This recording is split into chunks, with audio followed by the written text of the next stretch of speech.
الحمد لله رب العالمين والصلاة والسلام على رسوله الكريم اما بعد.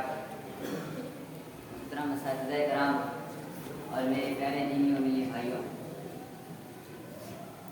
علماء ہند نے جس طرح دین کی تعلیم و اشاعت میں اپنے خدمات پیش کیے ہیں، اسی طرح ملک و ملت کے وسیع تر مفاد میں بھی علماء کا بہت بڑا کارنامہ رہا ہے. ان کے خدمات اور قربانیاں عاجزہ سے لکھے جانے کے قابل نہیں ہیں. بالخصوص برطانوی سامراج کے ظلم و ستم اور ان کی غلامی سے نجات دلانے میں ہمارے جانباز علماء کرام کی قربانیاں عاجزہ سے لکھے جانے کے قابل ہیں. میرے بھائیوں، وہ علماء کرام ہی تھے جنہوں نے ملک میں آزادی کا سور اس وقت پھونکا تھا جب عام طور پر تمام لوگ خواب غفلت میں مست، آزادی کی ضرورت و اہمیت سے غافل اور احساس غلامی سے غافل تھے. وہ علماء کرام ہیں جنہوں نے اس غفلت کے وقت میں تمام لوگوں کو بیدار کیا اور ان کے دلوں میں آزادی کا جذبہ پیدا کیا اور انگریزوں کے خلاف تحریک کا آغاز کیا.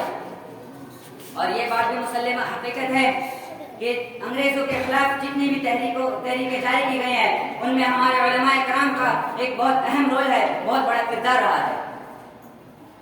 لیکن یہ بھی بڑا قومی المیہ رہا ہے کہ جب بھی 15 اگست کو یوم آزادی کے طور پر ان مجاہدین آزادی کا ذکر ہوتا ہے، ان کو یاد کیا جاتا ہے، تو ان میں اکثر ہمارے علماء کرام کو نظر انداز کر دیا جاتا ہے جنہوں نے ملک کی آزادی کے خاطر طرح طرح کی مصیبتوں کا سامنا کیا، قید و بند کی مصیبتیں جھیلی، مالٹا اور کالا پانی کی طرح طرح کی اذیتیں جھیلی اور جانثاری اور سرفروشی کا ایسا مثال قائم کیا جس کے بعد کوئی مثال نہیں. اور ملک کا چپا چپا ان کی قربانیوں کا چشمدید گواہ. پتا پتا بوٹا بوٹا حال ہمارا جانے ہیں، پتا پتا بوٹا بوٹا حال ہمارا جانے ہیں، جانے نہ جانے گل ہی نہ جانے پر باپ تو سارا جانے. محترم سامعین، ہمارے ملک میں کچھ ایسے طبقات بھی ہیں جو اس طرح کے غلط فہمی میں مبتلا ہے کہ ہمارے دین کے علماء قوم سے بے پرواہ ہو کر صرف دین کے اشاعت میں لگے رہتے ہیں. لیکن علماء ہند کا شاندار ماضی اس طرح کے سوچ کو نشت و نابود کرتا ہے، بے بنیاد ٹھہراتا ہے. علماء کرام کے کارناموں کے نقوش یہ چیخ چیخ کر کہہ رہے ہیں کہ ہمارے علماء کرام نے اپنے کارناموں سے اپنے اس چمستان ہند کو آبیات بخشا ہے. انگریزوں کے خلاف، انگریزوں کے مخالفت میں انہوں نے اپنی جانیں تک گنوا دی ہے. پھانسیوں پر لٹکائے گئے، جیل بھیج دیے گئے، کالا پانی میں بھیج دیے گئے اور ان کے جائیداد کو ضبط کر دیا گیا اور انہیں مسلسل بھوکا رکھ کر پیٹا گیا. ہمارا خون بھی شامل ہے تزئین گلستان میں، ہمارا خون بھی شامل ہے تزئین گلستان میں، ہمیں بھی یاد کر لینا چمن میں جب بہار ہے.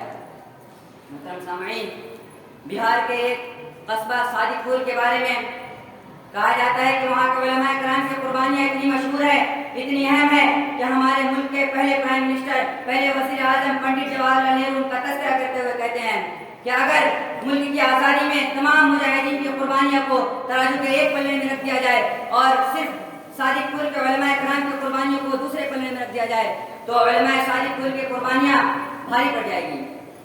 یہی نہیں بلکہ دلی کے چاندنی چوک سے لے کر لاہور تک کے درمیان کوئی ایسا درخت نہیں تھا جس کو علماء کرام کے لاشیں نہ لٹکی ہوئی ہوں.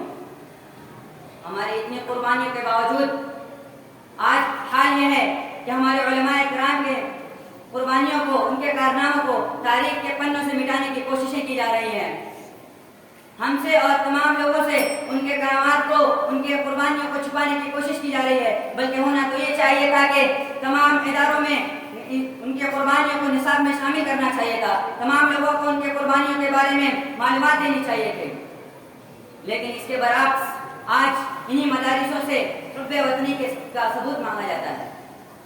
تو ضرورت اس بات کی ہے کہ ہم خود اپنی تاریخ کو، ہمارے علماء کرام کی قربانیوں کو مطالعہ کریں اور سمجھیں اور اس کی عزت کریں.